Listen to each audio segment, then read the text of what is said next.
1 Corinthians 11. Be imitators of me, even as I also am of Christ. Now I praise you, brothers, that you remember me in all things, and hold firm the traditions, even as I delivered them to you.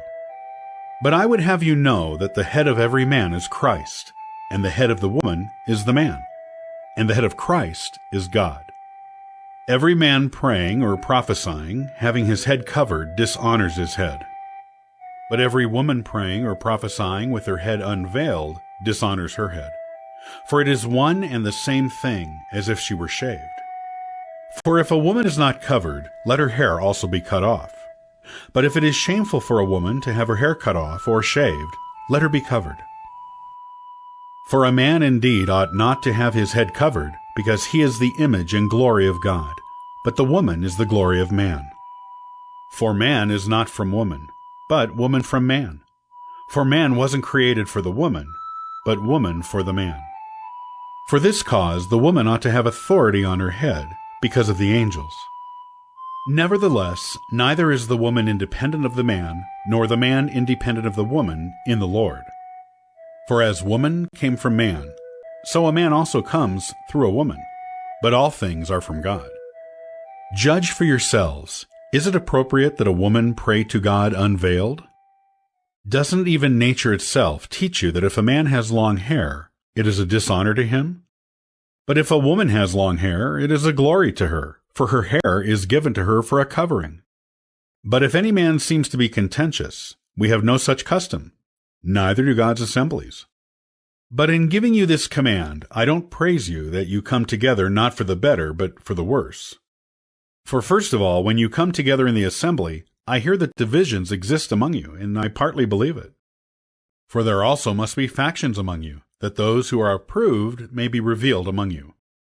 When therefore you assemble yourselves together, it is not the Lord's supper that you eat. For in your eating each one takes his own supper first. One is hungry, and another is drunken.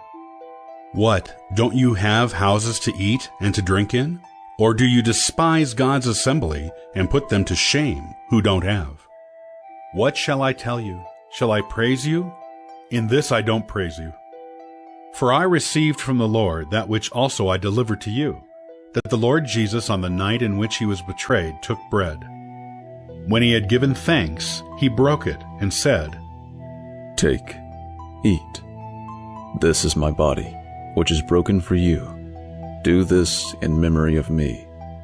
In the same way he also took the cup after supper, saying, This cup is the new covenant in my blood.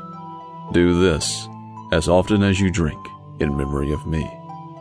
For as often as you eat this bread and drink this cup, you proclaim the Lord's death until he comes.